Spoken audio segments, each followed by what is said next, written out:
अगर ये आम हो जाए तो फिर कोहराम हो जाए। मोहब्बत हो गई है मुझको सुल्ताना डाकू की बेटी से, न जाने किस गली में जिंदगी की शाम हो जाए। इस्तकबाल कीजिए दमदार बनारसी साहब का तालियों की गड़गड़ाहट से। अपने महबूब शायर को अपने बीच में पाइए। जी यार राजा बनारस, मैं बहुत शुक्रगुजार हूँ मुझे यहाँ के लिए दावतनामा भेजने के लिए। दोस्तों, कल तक मैंने अबू और अब्दुल्ला की परेशानी देखी।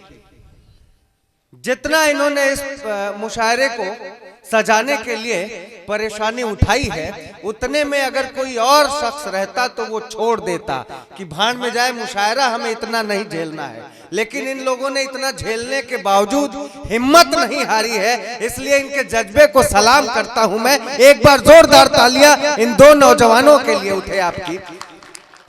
ये जोरदार थी तो फिर रहने ही दो।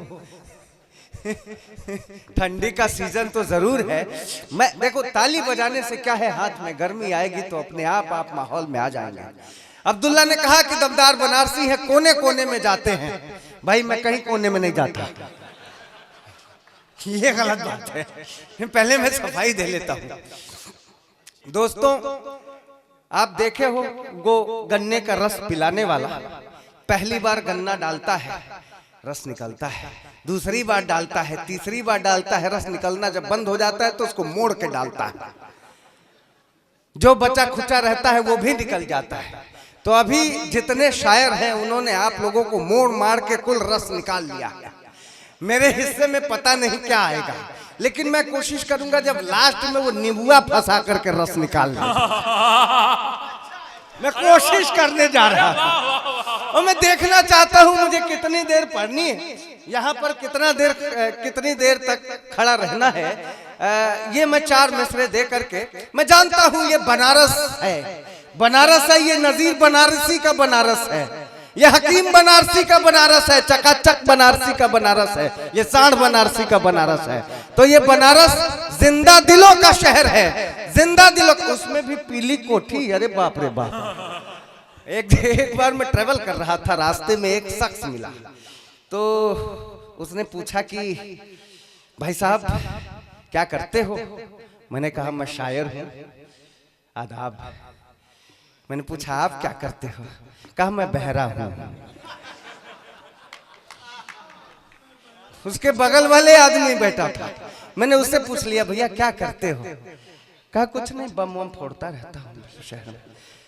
मेरे अंदर दया आ गई, कहा ये बेचारा बम वम फोड़ता रहता है, बड़ा कठिन प्रोसीजर होता होगा उसका, कैसे फोड़ते हो, क्या करते हो? हमारे यहाँ एक एरिया है पीली कोठी, कभी वहां भी फोड़ देते यार, बड़ी मेहरबानी होती। उसने कहा दमदार भाई ऐसी बात नहीं है कि हमने पीली कोठी में बम फोड़ने की कोशिश नहीं की। There is a procedure. 3 तरह की प्रक्रियाएं होती हैं बम ब्लास्ट करने में। हमारा एक आदमी जाता है, पहले भीड़ भाड़ वाले इलाके में एक साइकिल खड़ी करके आता है। आधे घंटे के बाद हमारा दूसरा आदमी जाता है, वो उसमें एक बम सेट करके आता है। उसके कुछ देर बाद तीसरा आदमी जाता है, वो ब्लास्ट कर देता है।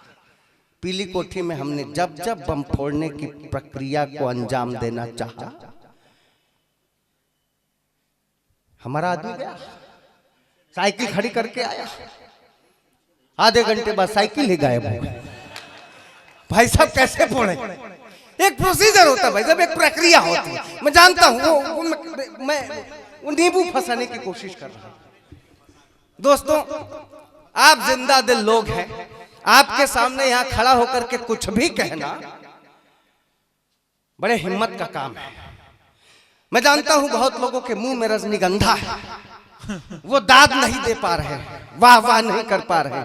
खतरा है कहीं अगर सफेद सफेद कुर्ता है, कहीं लाल लाल हो गया तो दिक्कत हो जाएगी। इसलिए मैं चाहता हूं आपके दोनों हाथ खुले।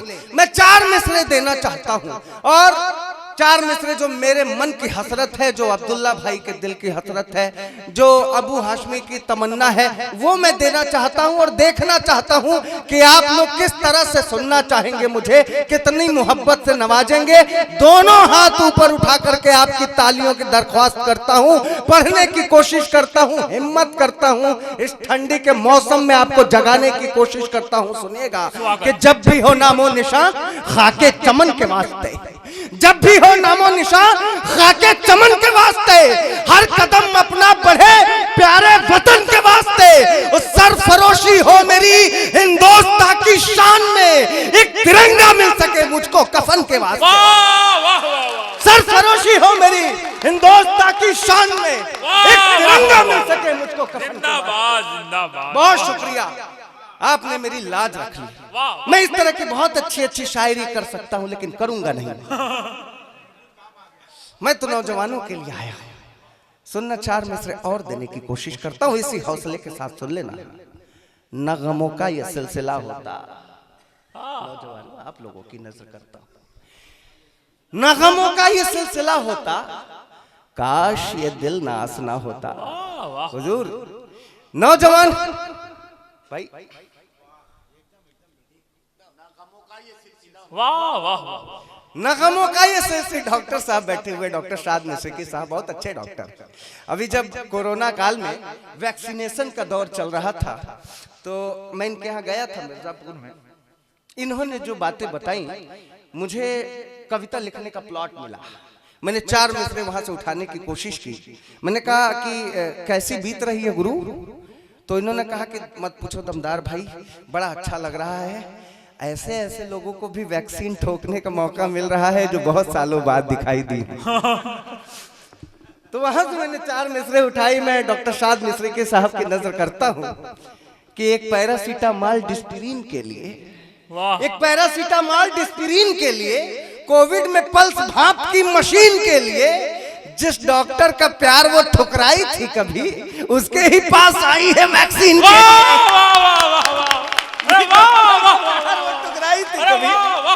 उसके ही पास आई है वैक्सीन।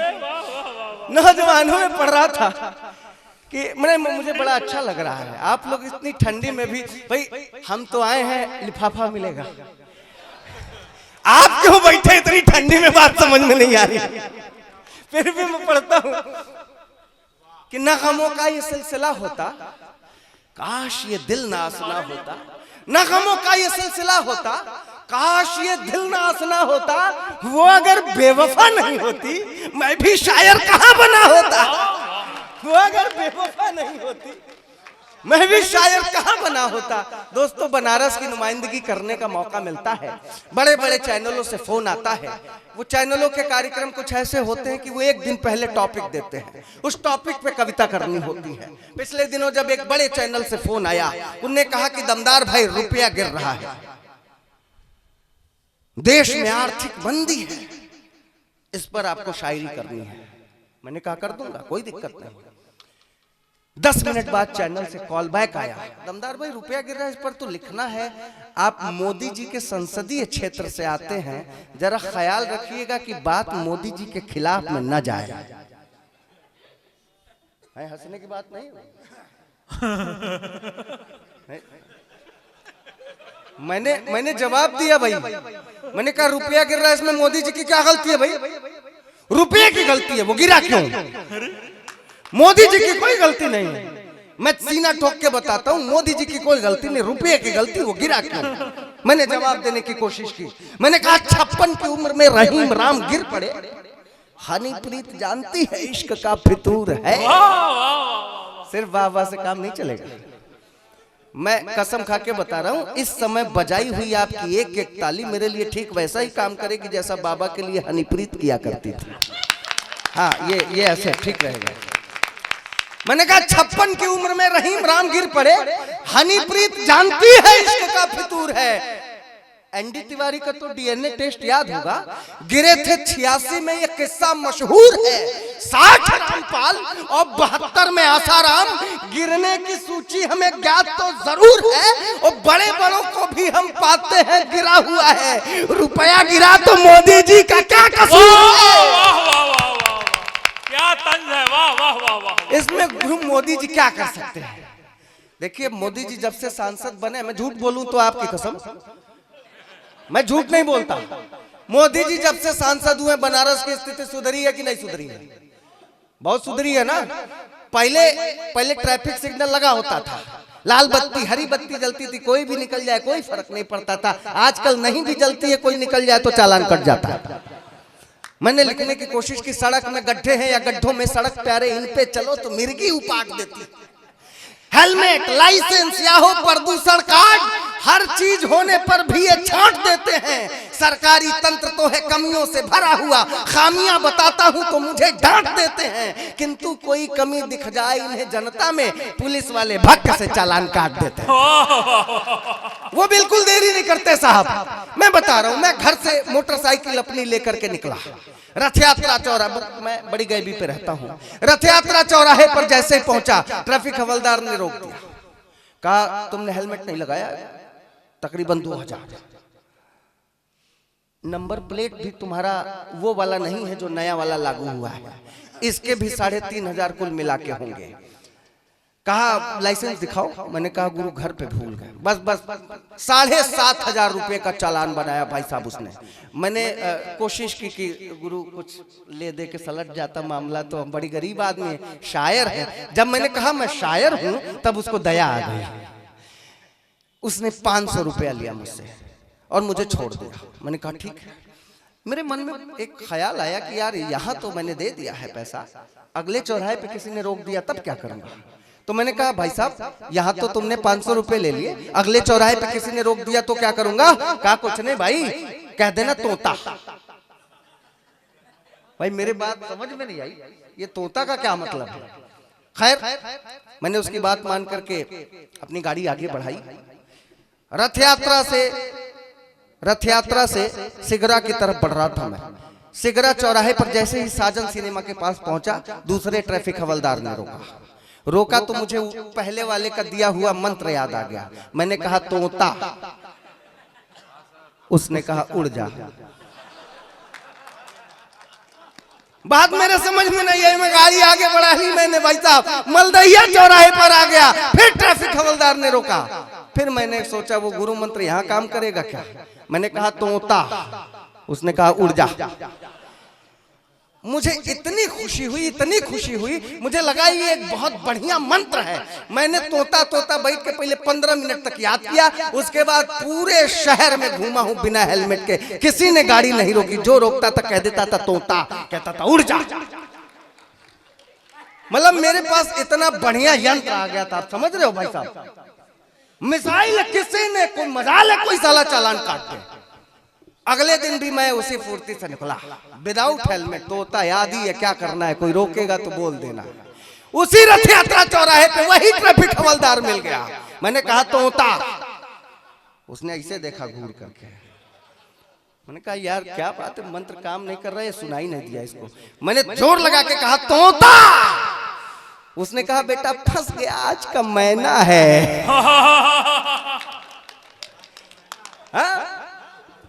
कोडिंग में चलते हैं भाई साहब। गोदौलिया चौराहे की घटना बता रहा हूँ, लाल बत्ती जल रही थी, एक बुढ़िया जल्दीबाजी में रास्ता पार कर गई, ट्रैफिक हवलदार सीटी बजाता रह गया, बुढ़िया नहीं रुकी, हवलदार दौड़ के बुढ़िया के पास आया, ए दादी तब्बे से सीटी बजा रहे सुनाई नहीं देता। अब बुढ़िया बेचारी रुआसी मुंह बना के बोली, ये बेटा ये उम्र सीटी सुनने का थोड़े है।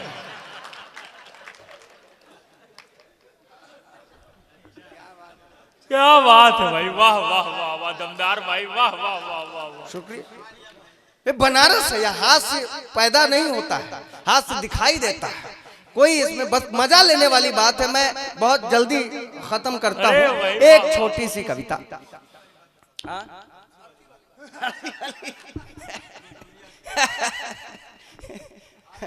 एक बार अहमद भाई थे और हम थे, दोनों लोग जा रहे थे,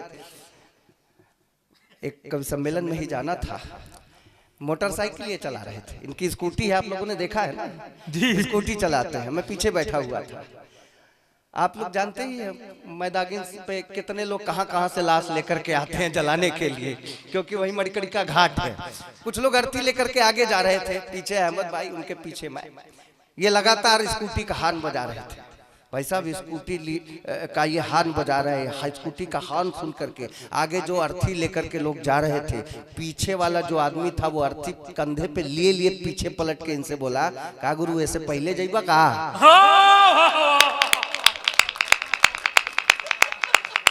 माहौल है अलग है भाई साहब। ये अच्छा, ये एक खुशी की बात बताओ, गर्व करने की बात बताता हूं कि पूरे हिंदुस्तान में जब तिरंगे को बैन कर दिया गया था आजादी की लड़ाई में, तो बनारस के हलवाइयों ने तिरंगा बर्फी बनाकर के अपना योगदान दिया था। हम उस बनारस के रहने वाले लोग हैं, आप लोगों को तो मस्ती में हमेशा जीना चाहिए। मैं एक छोटी सी नज़्म सुनाता हूं, कोशिश करता हूं। देखिए चुनावी माहौल है, हमें किसी का नाम वाम के प्रपंच में नहीं पड़ना है। जो जीतना है उसको वो जितबे करेगा, उससे हमसे क्या मतलब है। लेकिन फिर भी हाँ, हमें जो काम करना है वो करना है। हमें जो काम करना है वो करना है।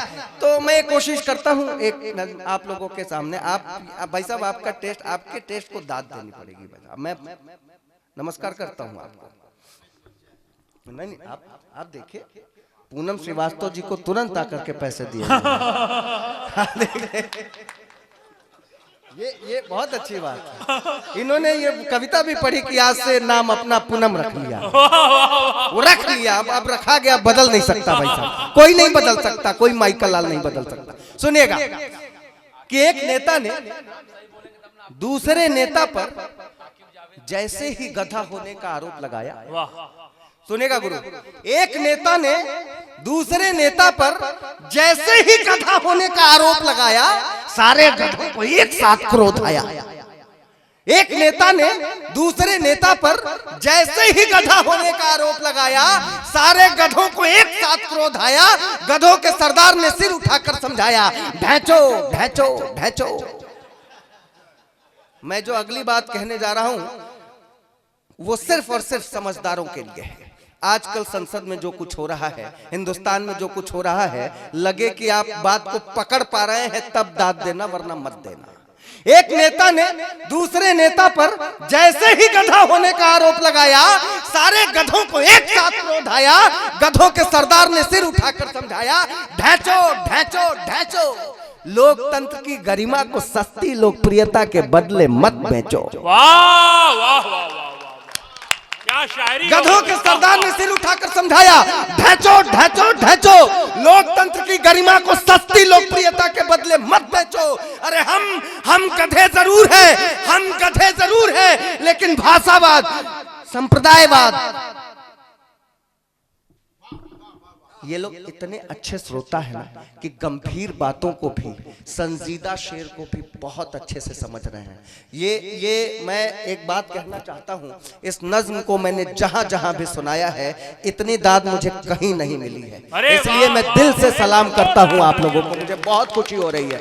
और ये अपने आंगन में खड़ा होकर के कलाम पढ़ने का मौका कहाँ किसी को मिलता है, फिर भी मुझे आप लोग इतना प्यार दे रहे हैं, मुझे बहुत खुशी हो रही है। सुनिएगा, एक नेता ने दूसरे नेता पर जैसे ही गधा होने का आरोप लगाया, सारे गधों को एक साथ क्रोध आया। गधों के सरदार ने सिर उठाकर समझाया, ढैचो ढैचो ढैचो।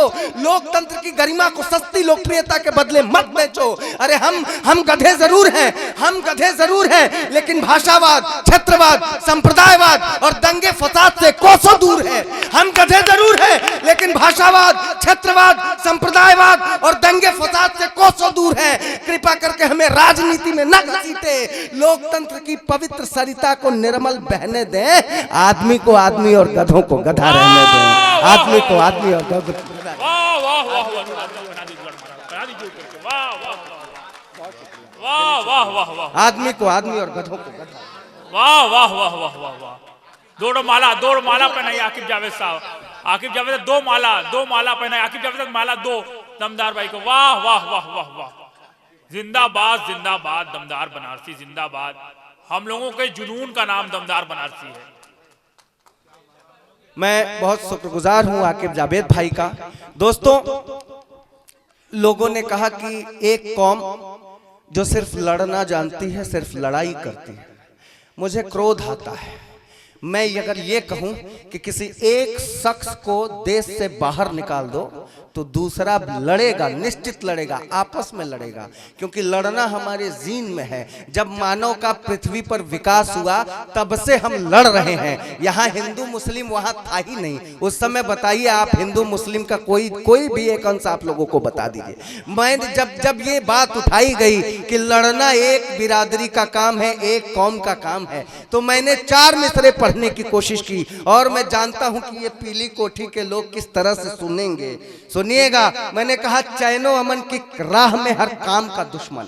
सुनिएगा जरूर, चैनो अमन की राह में हर काम का दुश्मन, चैनो अमन की राह में हर काम का दुश्मन, रहमान का दुश्मन है वही राम का दुश्मन। चैनो अमन की राह में हर काम का दुश्मन, रहमान का दुश्मन है वही राम का दुश्मन।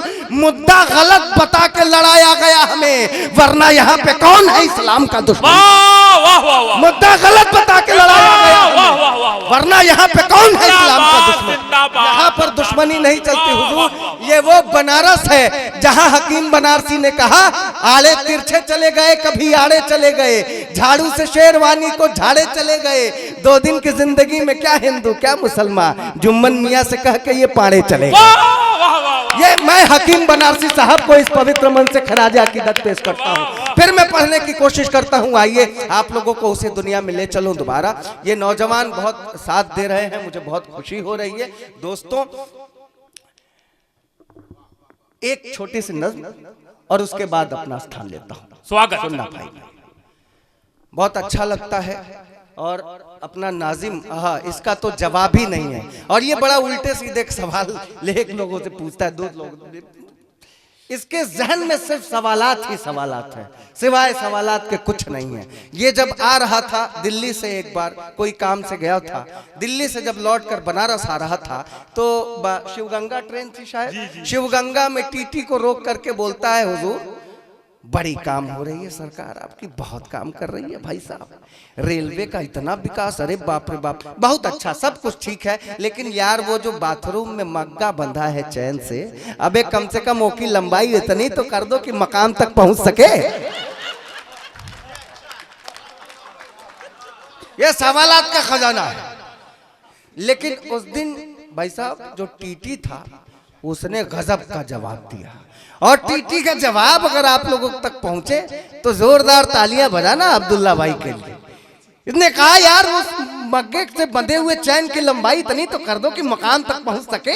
टीटी ने कहा हुजूर डब्बा चैन से बंधा है, आप थोड़े बंधे हैं, आप अपने मकाम को थोड़ा आगे पीछे सरका लीजिए। मुझे बहुत खुशी हो रही है आप यहाँ हंस रहे हैं, ये अच्छी बात है। हंसना एक कला है जो सिर्फ इंसानों में ही पाई जाती है, वरना तो कहीं कहीं मुशायरे तमाम हो जाते हैं, कोई हंसता वसता जल्दी नहीं है। एक जगह मुशायरा हो रहा था, एक 22-23 साल का नौजवान था, वो आगे बैठा हुआ था, बिल्कुल एकदम मुंह ठस करके बैठा हुआ था, एकदम जैसे लग रहा था कि जैसे राजघाट पे गांधी जी की विधवा बैठी हो, एकदम मुंह बना के बैठा हुआ था भाई साहब। मैंने कहा गुरु क्या बात है, शेर पसंद नहीं आ रहे हैं, क्या कर रहे हो मालिक, बैठ जाए, कहाँ गलत जगह हाथ डाल रहे हो। मैंने कहा हुजूर क्या बात है, मेरे शेर पसंद नहीं आ रहे हैं। कहा नहीं नहीं आप तो पढ़ो, बहुत पसंद आ रहे हैं। मैंने कहा तो ताली क्यों नहीं बजाते। कहा नहीं नहीं मैं रईस आदमी हूँ, ताली बजाने के लिए आदमी रखा है। मेरा सिर चकराया भैया। मैंने कहा कोई बात नहीं भाई साहब, ताली बजाने के लिए आदमी रखा, इतने रईस हो ये तो बहुत अच्छी बात है यार, तो शेर कम से कम पसंद आए, मुस्कुरा तो सकते हो। फिर यार तुम समझ नहीं पाए, रईस आदमी हो, मुस्कुराने के लिए भी आदमी रखा। परसों उनकी मुलाकात मुझसे हुई, उनके साथ जो दोस्त थे उन्होंने बड़ी उछल करके, बड़ी उत्साहित होकर के बताया कि गुरु भैया का विवाह हो गया, इनकी शादी हो गई। मैंने कहा अरे वाह बहुत बहुत मुबारकबाद, अब आपकी शादी हो गई है, अब आप हनीमून बनाने जाओगे। कहा यार फिर नहीं समझे, रईस आदमी हूं, नहीं समझ गए तो ताली बजाओ तेज, ऐसे नहीं। मुझे इस बात की खुशी है कि आप में से कोई रईस आदमी नहीं है, मैं बड़ा अच्छा लग रहा है मुझे। मैं एक नज़्म पढ़ करके अपनी जगह लेता हूँ।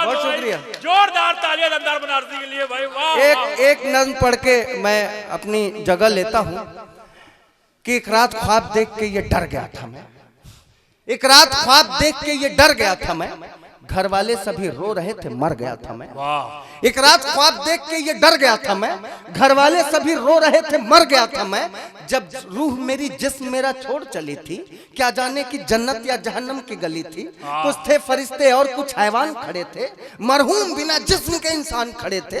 एक शख्स था जो अपने सिर पे ताज लिए था, जिले इलाही सा अलग अंदाज लिए था, वो सबको सजा दे रहा था हर गुनाह की। उसकी निगाहें मेरी तरफ आके जो रुकी, बोला कि गुनाह जो किया है वैसा भरोगे, बुढ़िया से 60 साल की निकाह करोगे। वाह वाह वाह वाह वाह। एक रात ख्वाब देख के ये डर गया था मैं गुरु।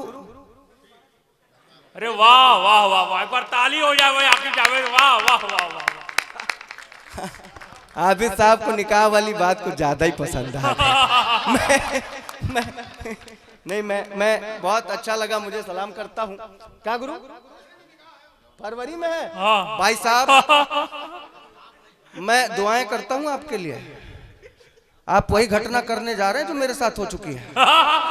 एक शादी मेरी भी हो चुकी है सर। भाई साहब है? अरे रे रे क्या बात है, घटनाओं के साथ। देखिए एक बात बता रहा हूँ, ये अब्दुल्ला की भी शादी हो गई है। निकाह के बाद बेगम भले ही जन्नत की हूर मिल जाए, लेकिन मन में जो कसक रहती है ना, नहीं हंसना नहीं है, सच बता रहा हूं मैं, वो कसक कभी नहीं जाती। क्या वो हाथ उठा रहे हैं, आप में भी कसक है क्या? ये गलत है। मैं इधर हूं, आप उधर ना देखिए। मैं किसी से कम खूबसूरत नहीं हूं, मैंने आपको दिखाने के लिए बाल बड़ा रखे। वो जो कसक रहती है निकाह के बाद, वो मैं सुनाने की कोशिश करता हूं। आपकी सारी तालियां आबिद साहब की तरफ झोंक दीजिएगा। सुनेगा कि ढले जब शाम तो बादे सबा की याद आती है, ढले जब शाम तो बादे सबा की याद आती है, तड़पता है ये दिल जाने वफा की याद आती है। ढले जब शाम तो, एडवांस में ताली नहीं मांगी थी मैंने, चौथे मिसरे पे बजाओ। ढले जब शाम तो बादे सबा की याद आती है, तड़पता है ये दिल जाने वफा की याद आती है। मेरे खातिर भले ही हूरे जन्नत है मेरी बीवी, मगर तन्हाइयों में दिल रुबा की याद आती है। मेरे खातिर भले ही हूरे जन्नत है मेरी बीवी। मुझे आप ट्रैक से भटका रहे हैं। मैं जो नज्म सुना रहा था वो घर नहीं जा पाएंगे। नहीं आप जाना पड़ेगा। नहीं जाएंगे तो फिर कल से कभी नहीं जा पाएंगे। मुझे रास्ते से भटकाया गया, मैं पढ़ के बैठता हूं, सुनिएगा। हाँ एक रात ख्वाब देख के ये डर गया था मैं, घर वाले सभी रो रहे थे मर गया था मैं, जब रूह मेरी जिस्म मेरा छोड़ चली थी, क्या जाने कि जन्नत या जहन्नम की गली थी। कुछ थे फरिश्ते और कुछ हैवान खड़े थे, मरहूम बिना जिस्म के इंसान खड़े थे। एक शख्स था जो अपने सिर पे ताज लिए था, जिले इलाही सा अलग अंदाज लिए था। एक शख्स था जो अपने सिर पे ताज लिए था, जिले इलाही सा अलग अंदाज लिए था। वो सबको सजा दे रहा था हर गुनाह की। उसकी निगाहें मेरी तरफ आके जो रुकी, बोला कि गुनाह जो किया है वैसा भरोगे, बुढ़िया से 60 साल की निकाह करोगे। मैं रोया चिल्लाया खुदा का वास्ता दिया, मैं रोया चिल्लाया खुदा का वास्ता दिया, लेकिन न इससे बचने का वो रास्ता दिया। फिर एक ज़ईफ को सजा सुनाने लगा वो, उसका निकाह परी से पढ़ाने लगा वो। मैंने कहा लाहौल विला क्या गजब किए, जो सजा मुझको मिलनी थी वो इसको दे दिए। वाह वाह वाह वाह, क्या बात। फिर एक ज़ईफ को सजा सुनाने लगा वो, उसका निकाह परी से पढ़ाने लगा वो। मैंने कहा लाहौल विला क्या गजब किए, जो सजा मुझको मिलनी थी वो इसको दे दिए। बुढ़िया का साथ आए रे मुझ नौजवान से, एक हुस्न परी बांधी गिरते मकान से। वो बोला मुमतहिन की जरा होश में आओ, किसको सजा मिली है पहले जान तो जाओ। ये नेक दिल बुजुर्ग है इसका मजा है, ये गुनाह किया परी ने था उसकी सजा है। वाह वाह वाह वाह।